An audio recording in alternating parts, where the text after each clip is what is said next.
Welcome to the Birth Journeys podcast. I'm your host, Kelly Hoff, BSN RN. I am a wife, a mother of two, and a nurse specializing in the care of women and newborns. In this podcast, we will share powerful journeys of birth givers with the goals of lifting the veil on the birth experience, healing through sharing, and beginning an open conversation to strengthen trust and promote transparency between birthing people and healthcare providers. Pearls of Wisdom is a series of the Birth Journeys podcast where I highlight some of the most profound thoughts that each mother has shared with me. It is so powerful for birthing people to hear from others who have been through the metamorphosis of motherhood, and it is so important for women to have a voice in this process.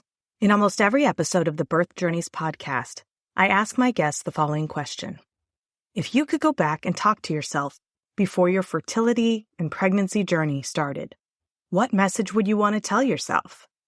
In this episode, I have compiled the answers that each guest has given to this question. Please enjoy these pearls of wisdom. Jennifer Byrnes, what would you want to go back and tell yourself? So this probably sounds a little obvious since I'm a mental health therapist, but I genuinely mean it when I say, get the help sooner. Talk to your OBs. Find a perinatal mental health specialist, work through the trauma, get the support sooner rather than later. I know that it feels very daunting a lot of the time. And I also acknowledge that it can be very hard to find a provider who is taking clients and accepts insurance. And I totally validate that. And there's also free resources that are available that I can certainly share. But don't wait on it. It may get a little bit better with time, but if you're really suffering, don't wait. I would have done my trauma work much, much sooner, and I would have suffered much less. And I may have decided to have children sooner because I really was convinced that I was done. That after one, I was like, I am not doing this again. I don't want to run the risk again. It's too scary. It's too potentially risky. We made it out okay the first time. I don't think I'll be able to do it again. And so it really, really impacted my life, my decisions about my family, and even what my family would eventually look like. So it doesn't have to be this bad forever. There are people who are trained to help and they want to help. Michelle, if you could go back in time and talk to yourself prior to this experience, what would you tell Michelle? I would probably not wish for it to be over as soon. Don't get me wrong. I deeply am so glad I didn't go to 39 weeks pregnant. I was not a nice pregnant human. And so I'm sure all of my family and friends were very glad that I was induced. But I also, because I wasn't the nicest pregnant human, not so much with Sammy, but with Nate, I just felt that I just had to get to the finish line. Like I had to do it. I just had to get there. I just had to have this baby in my arms. Now, part of it was my infertility journey. I was ready for this prize. I was ready for this safe outcome. I was ready for this thing that I had been fighting for and climbing these mountains for 2+ years. But I also felt like I rushed it. I felt like because I was a provider and I was rushing it, I didn't necessarily enjoy prenatal care. I didn't enjoy the ultrasounds as much as maybe I should. I didn't do a prenatal massage. I really enjoyed my baby shower, but again, it just felt like it was this thing to cross off the bucket list. And so I kind of wish that I had mentally slowed down maybe a little bit during my first pregnancy. I definitely did that on my second, and I enjoyed it more a little bit. Don't get me wrong, I was still a cranky pregnant woman, but I at least slowed down. I slowed down a little. I mean, I got a massage regularly. I saw a chiropractor, and, I obsessed over the pictures and the ultrasounds. And, I went to my prenatal visits and I asked questions, even though I didn't really need to, which was a little bit nicer. Jennie Weill, do you have anything you'd add to that? I think because I'm a labor and delivery nurse, and obviously it's a job that mostly brings really joyous, beautiful moments. But when they're sad, they're devastating. And I carried that anxiety with me for sure, and just kept waiting for something to go wrong. And it didn't really occur to me until after he was born that everything might just be okay. And most of the time it is okay. And I think I probably would have saved myself some fretting if maybe I had just reminded myself that most of the time everything is okay. And if something comes up, you'll handle it then. just like you have to do with when you have a child and you think you finally have a handle on things and then they decide to wake up every hour in the middle of the night again. Emily Finnell, what would you want to go back and tell yourself? See, I've thought about this before. I feel like with the first pregnancy, I would just want her to relax and trust, because I didn't really get into it, but I definitely had some postpartum anxiety. I had never experienced anxiety really at all in my life until the hormones of pregnancy and childbirth. I mean, honestly, it was like a night and day switch for me. Because, I mean, we talk about what women don't know, what you don't realize your body is going to go through. Those hormones are strong and new things come in that you've never felt before. And I was that mom that was like, is he breathing? Is he breathing? Is he breathing? I was just so afraid. I think it was just that intensity of vulnerability of loving something so much that you're terrified something could happen. And I also think I had mentally prepared myself to give birth to like a 6-month-old. And instead, this little alien came out that I was like, is he gonna live? He's so tiny. So I think going back, it's funny that I even say this because my dad did give me this advice at the time, but I don't think I was receptive to it. But I tended to seek outside knowledge instead of trust myself. I had to read all of the sleep training books and the parenting books. And it was like everything I read, I would jump on board to different ideas, like sleep training or not sleep training. And my father noticed this about me and he said, I want you to put the books down and I want you to trust that you know how to be a mother. You instinctually know. Trust yourself. And like I said, I probably wasn't as receptive as I should have been, because looking back, that would be the advice I would give to myself during the pregnancy, but specifically after the pregnancy. Erika Yalowitz, what would you go back and tell yourself? Wow. Trust the process. Trust the process. It's different for everyone, but in the end, everything is going to be okay. Just keep going one foot after the other. If you don't feel too confident to do something by yourself, ask for help. If you need a little more time to do anything, whether that is returning to work or deciding whether to continue breastfeeding, every little decision is so important. Just take your time and make sure that you do the best for yourself. Be patient with yourself. Be compassionate with yourself. Be patient with yourself. Just treat yourself with love. Don't rely on other people's expectations or your perception of other people's expectations, which is probably the most accurate thing. Just do everything for yourself and trust the process. That's so important. Your perception of other people's expectations. Mila Little, do you have anything that you would add to that? Just have total faith where you're feeling led and guided and directed. Giving it time, muting the outside world to truly just take some time to figure out what is best for me, for our family, for our baby, and just trusting and having faith that we were being guided and directed on that right path. And it just gave me so much peace I couldn't have had on my own had I been listening to the outside. I would say just like give yourself some time to really see what you want. Like at some point, it comes down to you. You don't need to ask every single person what you should do because everybody feels like they're going to give you different guidance and directions. I'm just thankful that we shut out the outside noise. We truly took time for us to decide what would be best for our family. Are you pregnant and planning a hospital birth? You don't need a birth plan. You need a birth vision. In my opinion, birth plans set you up for failure. Yep, I said it. Hear me out before you turn off this podcast. You may think that by downloading a generic birth plan, it means you're in control. The truth is, it's not that simple. No one can control exactly how their birth will go. There are way too many variables. What every pregnant person wants is to walk into the hospital pregnant and to walk out with a healthy newborn in their arms. The journey in between is the murky part. It's hard to know what issues might come up that need to be addressed. If you focus your energy on a birth vision rather than giving your power to a birth plan, you can empower yourself to make the best choices for you and your baby. That's why you need to get into my Empowered Hospital Birth program. As a labor nurse and mindset coach, I can help guide you through the process of maintaining the calm autonomy that will help you achieve the birth vision you desire.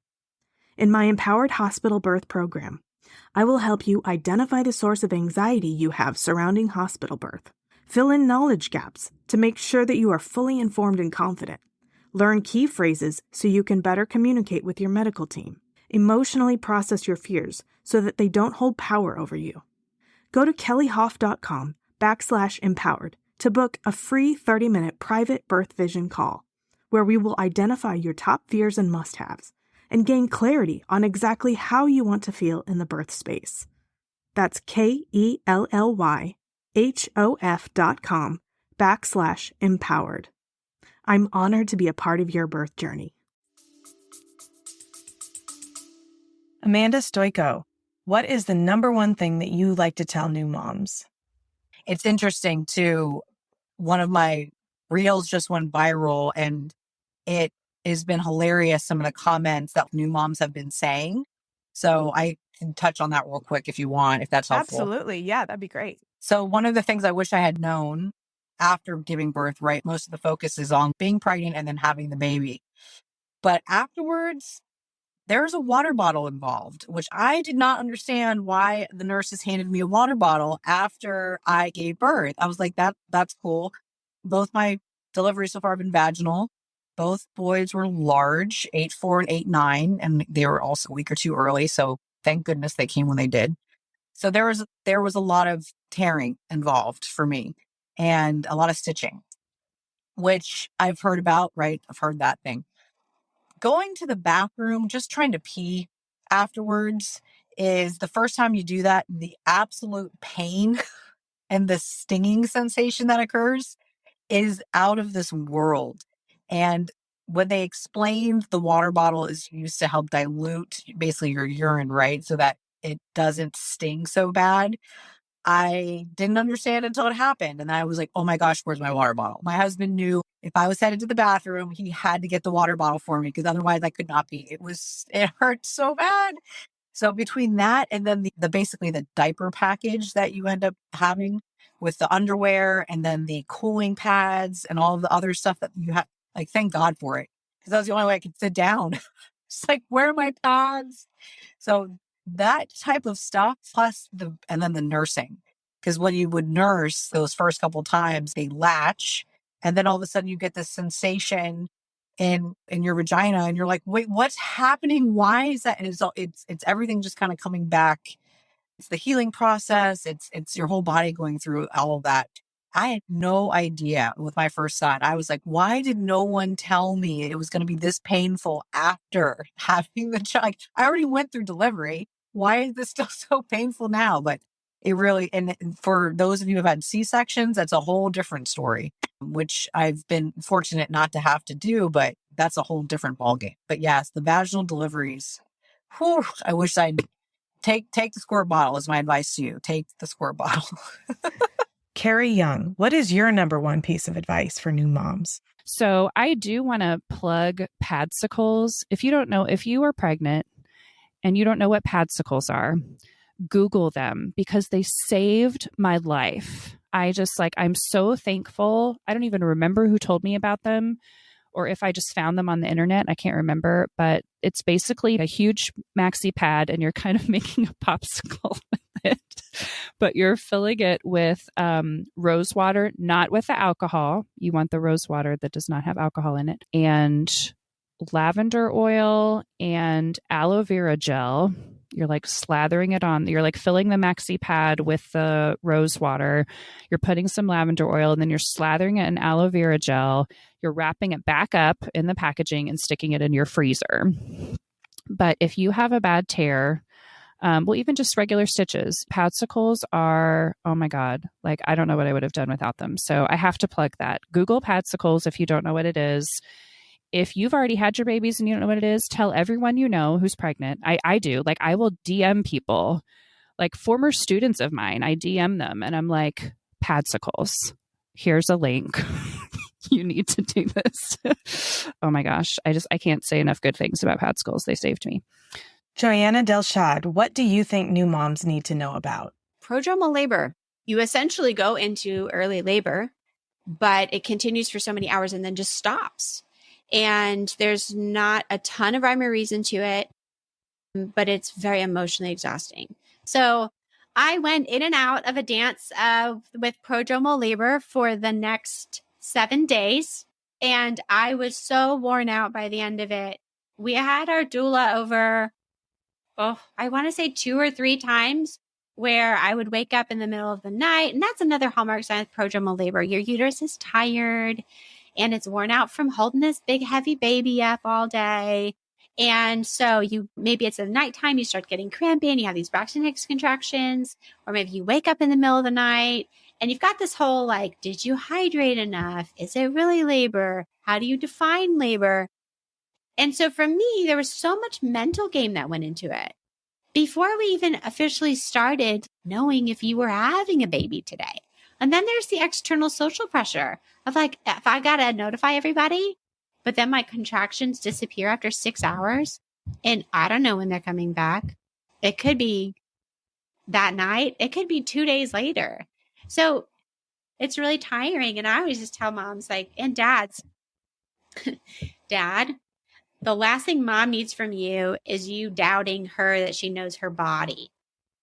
Because as women who go through prodromal labor, it's a huge mental battle of like, am I just crazy? Am I dumb? Is this even a contraction? I don't know what else you'd call it. And then you try to advocate for yourself to your provider, and you still feel kind of silly. You still feel like maybe I'm being a drama queen. I'm not trying to, but I also don't want to like miss something, especially when we're talking 37 weeks now. I realize in context, it's not that big of a deal when we're talking about maturity and readiness for birth from the baby side of it. But as a mom, it was shocking to me. Amanda Stoyko, was there anything else that you wanted to add? So I think with this time around with my water breaking at home, that was the biggest shock for me. And what I should have done is asked my OB prior, like when I had that last appointment, said, hey, what happens if my water breaks at home? Because I've never had that happen. And for me, it was the timing. Like I was seriously nervous about having her at home because I just had a cousin who delivered a baby in a car and it was her 3rd or 4th. And I was like, I'm not doing that. So that was what I was so terrified of. And I wish I had just kind of gone over some contingency plans, if you will, with my OB and asked her like timing wise, like how much time do I have when my water breaks? Everybody's terrified of their water breaking and then they're having their baby either at home or on the way, or they don't have anybody to drive them. Like that's everybody's nightmare. I mean, it happens and people want to be prepared for that. So I usually tell people pack your bag at 36 weeks if that's going to be a big stressor. Buy those pads like training your puppy that have the plastic on the bottom. Oh my gosh, that would have been brilliant. Right? And have them in the car, because if you're dripping, I mean, the towels are great also, like towels and the pads, the puppy pads. Yeah. But like if you do deliver your baby in the car, not only are those great things to have because they're plastic on the outside, they keep the baby warm and they keep the baby dry. You can switch them out. You can throw them away. They're easy to like clean up. Oh, yeah. Yeah. Then you kind of have everything taken care of. Because, everybody I know is like, what do I do if this happens? And sometimes it does happen. And then it's just kind of an expensive bill to clean up your car. Yeah. Yes. Oh, my gosh. Yeah. So pro tip, if you don't have a ride or if you have to take an Uber or whatever, just have the puppy pads on hand. You can always give them away if you don't use them, Yes. That's a great tip. Yeah. Because, we even use them at the hospital. We call them something different, but they're basically the same thing. That's hilarious. Yeah. Ellie Goldstein, what was your biggest surprise as a new mother? I would say my thing maybe just to warn people, if you're breastfeeding, it does not prevent your period from coming back, by the way, because I got mine like at 5 weeks back. And then just be aware that like if your period is coming back, there's a very good chance that you might get pregnant again. So that is just to be aware of, because afterwards I kind of felt like an idiot. I'm like, wow, okay. Like, cause we're like, wow, shocked. How could I get pregnant again? I know a lot of people that had like a surprise second baby very close after their first. What else surprised you about breastfeeding? When I realized she was, not only did I hate it, but she wasn't even getting nutrition from it. Like she was, having drier diapers and, I'm like, there's not enough milk in there. I was pumping at work and my supply did go down a lot. So I'm like, all right, We're going to do formula. That was hard. I was very attached to the idea of breastfeeding, and I did have to process that. And something I really, I see so many women struggling with this, like, I have to put her on formula and blah, blah, blah. And like, I think part of you feels like a failure or guilty. And it's like, I really had to make peace with that. I did grieve. I felt grief, like sad, because it wasn't the way I wanted it to be. But at the same time, I'm like, well, hey, I have a super healthy baby. I have the means to afford formula, which is amazing. Thank God I don't have to pump anymore, which is awesome.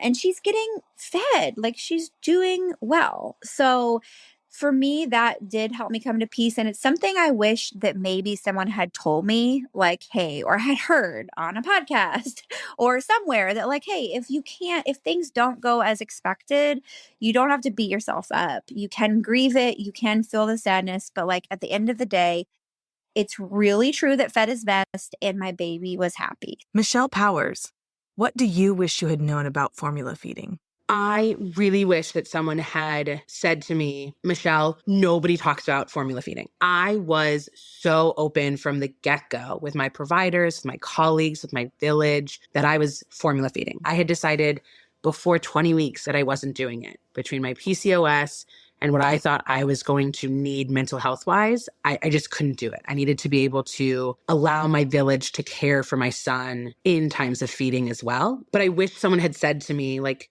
they're not going to know how to teach you. They are so focused on breastfeeding. We got home from the hospital at, 48, 49 hours post-delivery, and no one had told us to increase the amount we were giving him. We were still giving him less than a fluid ounce because that's what they told us to give him. And so that's what we were giving him. And so he was screaming every 20 to 30 minutes because he should have been at 2 to 3 ounces every feed at that point. But I wish someone had said to me, do some research, because ultimately I did none. I just assumed that I would get some sort of sheet or something that said like, hey, this is what you increase, right?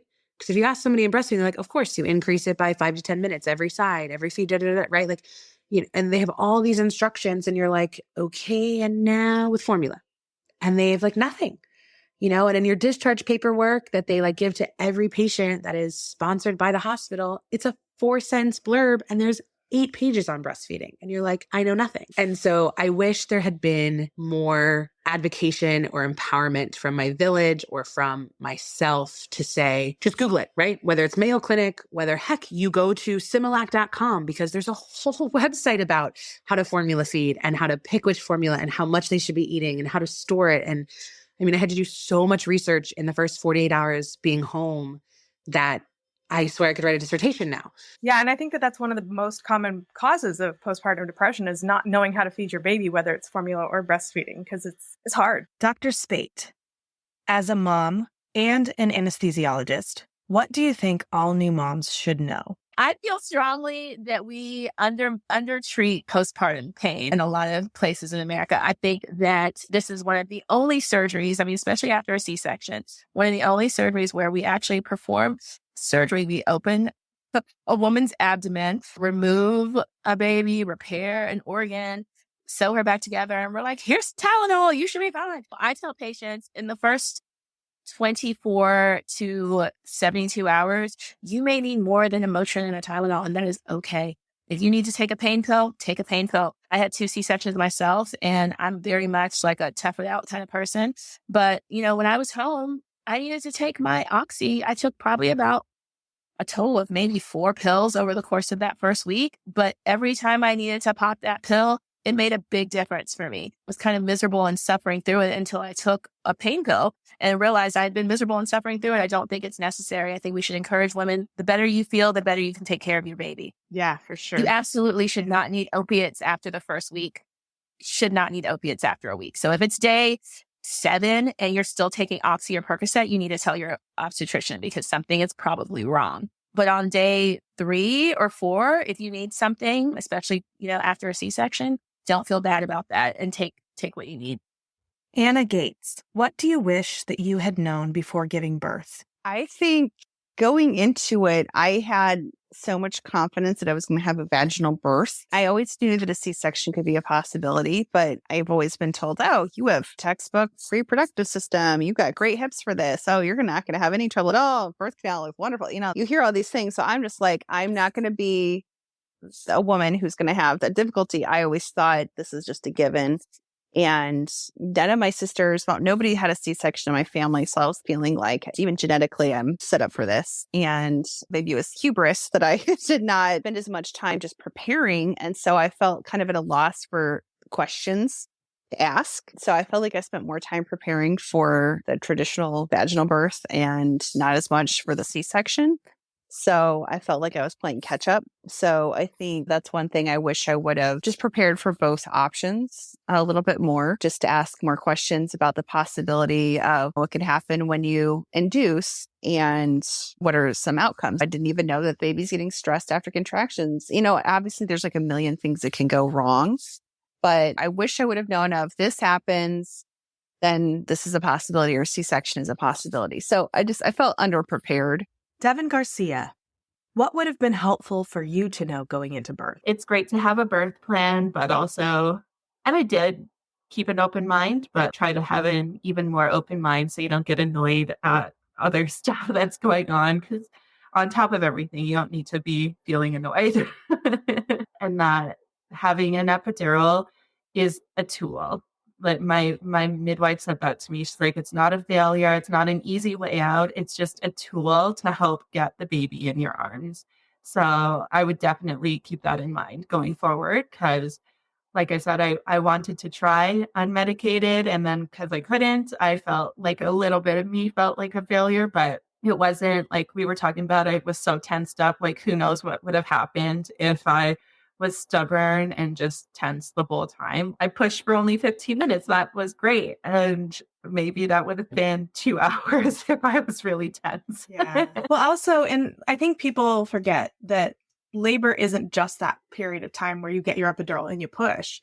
You went from 9 o'clock in the morning to about 8 o'clock at night. Yeah, like 9 to 9, basically. Got your epidural.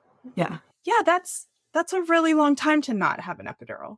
You did a lot of the hard work then, and you prepared also physically by doing the yoga poses to get the baby in the right position. So you really did a lot of work before you got your epidural. The epidural, like you said, was a tool that got you through that, got you over that one little hump. Yeah. And I know a lot of people want to try without, and if you can do it, that is amazing. You're a warrior. You're great. But if you can't, like, definitely don't feel like a failure, because if your baby is in your arms, that's really all that matters. Yeah, we want healthy moms and healthy babies. Yes. Mila Little, do you have anything to add to that? I think I would have gone back to the very beginning when I really didn't know a whole lot. I put so much faith and trust just in my doctor that I didn't truly have any ideas. Like if something doesn't go quite right, what is a plan? And I feel like maybe that was a conversation that maybe a doctor needs to be having that. Okay, what do we want if this? And what do we want if this? And so I wish I would have just had somebody say, like, make sure that you know what you're wanting. If the epidural is not working, or if XYZ happened, what are you going to do? I wish I just was a little bit prepared for a plan B, because I felt like I only had plan A, and there's some regrets that I have. But I used it to learn for the next ones. Yeah. I really want to help people try to learn how to find a provider that they align with. What were some of the biggest realizations that you had and that made it easier for you to find that provider? What were the boxes that you were looking to check? I think just like how much time that they spent with me there in our appointments was huge. Of course, even just getting the referrals from people. When I had several people refer somebody, that kind of gave me my list of people who I wanted to reach out to for an actual doctor and for a midwife. And then I contacted them and sat down and just had conversations. So for example, with my second one, is she going to be okay with me having a cesarean if this epidural doesn't work? Because if she wasn't, I'm like, I can't do it. That's how much fear I had attached to it. And she tried to reassure me that it would be okay. But yes, if that was the case, she would honor my wishes. And so I think just that really getting down to it is just, are they going to honor what you're wanting? The experience that if you're wanting the lights off during your birth. Mhm. You know, if you're wanting to get up and be able to move around, if you don't want the Pitocin, like go over. And if you don't maybe even just looking like, what are the questions I need to ask? Those are all things I didn't even think about with my first one, truly. You watch movies and it's like, oh, they go have them and they Right. they're done. Yeah. Yeah. I think a lot of it too is if these interventions become something that we are putting on the table, helping you understand what the benefits might be. Right. And not just making it like, this is what we're going to do. Right. I'm the doctor and this is what I'm going to do. Yes. Because there's tools there that are wonderful when needed. But if they're not absolutely necessary, it should be a choice. It should be it's always going to be a choice in a conversation. Right. But to try to understand why the provider thinks that it's necessary is important, and not just treating you like someone that doesn't have choices. Absolutely. Megan McCutcheon, what message would you go back and tell yourself if you could? In the work I do now, I have connected with and met so many incredible people who do all the things. I have a business partner who is a pelvic floor physical therapist. I've met lactation consultants, doulas, midwives, nurses, OBGYNs, just like the whole span of providers. And I sort of wish I knew that network back then. I'm pretty sure we're done with having children, but there's a part of me that really grieves that and really would love to, as much as I hated pregnancy, I hated being pregnant, I kind of like would love to do it again now with just all the information of all the resources and tools that I know now, because I just think I might have approached it a little bit more informed. I feel like there's so many other options out there that I didn't really know about. I know some people who help with home births, and I don't know, looking back, if I would choose that. I mean, I had great hospital experiences, but I kind of wish I had the option or the knowledge, of just all the things you can consider and all the different providers out there that could be a part of that journey. We have a website now. It's perinatalplace.com, where we have just started collecting all the different people that we're networking with to put it up there so that moms can see all the different resources and just know that they're out there if you need it. I did at one point utilize the services at my pediatrician of the lactation consultant, and she was wonderful and so reassuring and so helpful. But I think just for a lot of moms, as the need and the stressor arises, that's when they're getting the help. And I would love to go back and just know about these things beforehand. Because I spent a lot of time Googling at 2 a.m. while I'm nursing, what is a proper latch, or is this rash normal? And so I wish I would have known about all the amazing experts that there are out there that you can connect with, that, just to kind of have them on your radar, even if you don't need to use them. I think it's so helpful to just know there's all kinds of awesome perinatal people there. Yeah. And I just love that. I feel like we have the same passion that comes from the same place, where we wish we could go back to our previous selves and give them the information that we're missing. And so I love that we're just really trying to build that village for other moms. Yeah. But at the same time, it'd be really nice to go back and try that experience now that we have more information. Yeah. Even just, I've learned so much from my pelvic floor friend, Katie, because even just like about breathing techniques. And I've always taught like deep breathing. Quick overview is like the belly breathing I've always taught in therapy. But one thing I've really learned from her is this idea of breathing like 360 degrees around into your whole lungs, your back, not just your belly. And that's a tool we teach moms now for prepping for birth. And I wish I had that. I would love to go back and just like relive my birthing experience and just see what would be different with like all the knowledge I have now.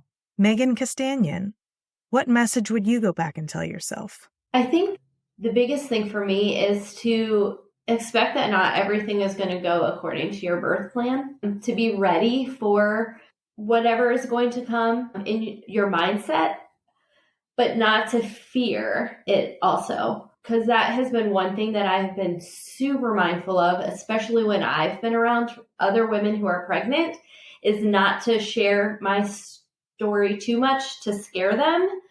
But then also, I think if I would have gone into my first pregnancy with a little fluidity, like knowing that this might not go the way that I want, the trauma would be a little bit lessened, even though it was still, no matter what, it would be trauma, because it was a really difficult thing. I feel like I would have just come out of it differently. And I think maybe the bonding with my son when he was a baby would have been different. But I also believe that I have a different relationship with both Eli and Cece because of their births. And just the gratitude that I have for life, for doctors, for midwives, for my doula is so different than if I wouldn't have had those experiences. And so our relationships are different. Yeah. It's almost like we need to have like a mindset training program for mothers before they go through this process. Because like they teach you all of how to breathe, what positions to get in, like how to make labor less intense, that sort of mindset, but they don't really talk to you much. I remember learning a little bit about different complications that could happen in birthing classes, but it was like not nearly to the extent of what it probably could have been as far as the mindset piece, like if this were to happen. I think right now the culture is kind of, we're preparing mothers, and then the thoughts are that we do this birth plan in order to stay in control. But the trick is we're not in control. It took me 7 years as a labor and delivery nurse to kind of really wrap my head around the fact that we're not in control. So until we kind of flip that switch in our head, it's going to be something where we have to finally learn to let go and accept everything and just go with the flow. That's parenthood in a nutshell. Yeah. Parenthood. And I will say that, like, I think that is one thing that made my third pregnancy and birth so much different. I could have gone into that really angry that I had to have a C-section, but I was just like, I've had these experiences. This is what's best for me. But if I would have felt that way from day one with the first birth, maybe my mindset would have been a little different. Yeah. And the medical interventions are there to make sure that we just give the best situation to everybody. I mean, it doesn't mean that your body couldn't have done it. It just means we've assessed the risks and we have all sat down and decided, it's not worth it. Yeah. I just thought of one more piece of advice. Go for it. I didn't really speak to this, but on my first birth, there was someone at my birth who I was uncomfortable with. She was a nurse midwife, so she was kind of in training, and I had her in an appointment a couple weeks prior, and I was uncomfortable with her there, and I was uncomfortable with her being at my birth. Like, I just didn't want her there, but I didn't speak up. So like in my gut, I knew this woman, I wasn't comfortable with her. And part of me feels like if I would have spoke up before I even went into labor and said like, hey, I'm not real comfortable with her. I feel like sometimes our bodies clinch up and can't do what they're supposed to do if they're protecting us from something else. And sometimes I feel like, oh, maybe that would have been something for me to feel empowered enough to say, hey, like, I love this midwife, but this nurse, I'd rather have someone else there because she makes me uncomfortable. So I guess my advice is to, if you feel a certain way, to advocate for yourself and really just follow your gut instincts. If something feels off, it probably is. Yeah. And I'm sure you just felt like you didn't want to say anything because you didn't want to hurt anybody's feelings. Exactly. But there's ways to say that without making it about them. Somebody that has those same thoughts or feelings that is wondering how to go about communicating that, can you just say, this isn't about this person. This is about my feelings. And I own that. And I'm sure this is a wonderful person to work with, but for some reason, it's just not comfortable for me. Please don't get this person in trouble. Please don't make this about her. But I would just prefer to have my birth look this way as opposed to this other way. Mm-hmm. Yeah. But as women, we don't always feel comfortable saying those things. No. Trying to make everyone especially happy. when you're so new at the whole motherhood birth thing, it's hard. Yeah. Charlie Marshall, if you could go back and talk to yourself before you had your babies, before you became a doula, what would you tell yourself? Sleep the night before. Don't be up anxious. Just get some rest, because until you go home from the hospital, that's going to be the last time you sleep. What do you mean until you go home from the hospital? You're not going to sleep when you get home. I mean, at least when you get home, there's depending on what your family is, there's a mother-in-law there ready to receive the baby and take over so you can take a shower or take a nap, or, a husband who's just ready to, a partner or whoever who's just ready to maybe have their alone time with the baby. Yeah. I just foresee, depending on everyone's situation, at least for my own, take a nap the day before, because until you come home from the hospital, you are not going to sleep. The pediatrician's going to come in, your nurse is going to come in, your doctor's going to come in, the baby's going to come out. Yeah. And then the hearing test and the lactation specialist and fundal checks. You're not going to sleep. It's a lot. Get some rest. Yeah. And just go with it. Don't stress over definitely. it. Yeah. Kiyah Catron, what would you want to go back and tell yourself? I would say, don't be hard on yourself. I feel like I was setting these expectations, even though I kept saying just go with the flow, or I feel like I still in the back of my mind had these expectations of, I said I was going to do it unmedicated, and at the birth center, that's what has to happen. So I'm over here trying to build myself up to that with doing different exercises. Not saying that doing the exercises or anything are wrong, but I feel like it didn't go as planned, and that's okay. Yeah. Just allow your body to do what it's going to do. You're going to do it. I feel like it's just hard. You have this picture in your head of how it's going to go. Even with Dominique and with Knox, I feel like I pictured it two different ways. And with Knox, I feel like at first I was kind of upset that I said go to the hospital when I had always envisioned this birth center birth. It doesn't really, that doesn't matter. No.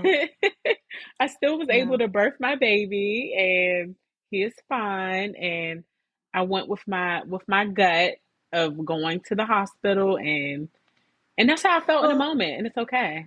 Right. Yeah. And mom instinct is really important. Right. Tiare Smith, what would you go back and tell yourself, or what would you want new moms to know? Well, I know I didn't mention this. There was one day at 24 weeks, basically to the day, when I had that same exact pain, and it only lasted a day and then it went away. It was when we were shopping for recliners or rockers for the nursery. And I remember it very distinctly because it's funny. I had heard the term malaise, and I always thought it was such a funny word, and I never understood it. But then the way I felt, I was like, I think this is malaise, because it just, something is, ugh. And it went away. So I shrugged it off. So then that, in conjunction with my mother telling me that she had all sorts of indigestion, I kind of just had attributed to, I must have had indigestion that day.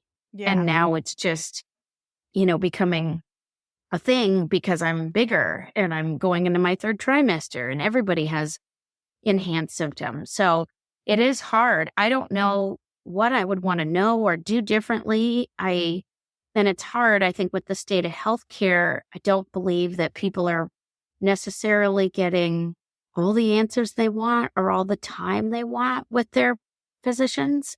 I would agree. Yeah. So it's just hard. I see it in just regular people going to the doctor. But perhaps I probably should have said something, because the thing of it is, had I gone in during the day when this had happened instead of 3 a.m. to the ER, they would have known. They would have known right away. I really do believe, because they would have narrowed it down, because that's their specialization. So yeah, in hindsight, I probably should have called my doctor and described it. Right. And the thing is, I'm not saying you did anything wrong, because I feel like we all would brush something off that goes away. Right. And being pregnant is uncomfortable. And I felt uncomfortable for my pregnancy. I think most people just expect that. And as moms, we just kind of want to suck it up and not be whiny. But part of the reason that we both thought this was important is because I think it's important for moms to know that it's okay to call your doctor if something doesn't feel right. Your doctor will tell you if there's more that needs to be done. Emily Finnell, was there anything else that you wanted to add? Gosh, I feel like I just would love to let her know that whatever she thinks is going to happen, it is so much more expansive and amazing and abundant than she could ever have dreamed. So I don't know. I don't know what I would say to her. I would want to just assure her that it's going to be okay. Thank you so much for tuning into my podcast. If you enjoyed what you heard, make sure you hit that subscribe button so you don't miss out on future episodes. Don't forget to share the podcast with a friend who can benefit from the valuable insights that we share here. And if you could take a moment to leave a 5-star rating and review, it would mean the world to me.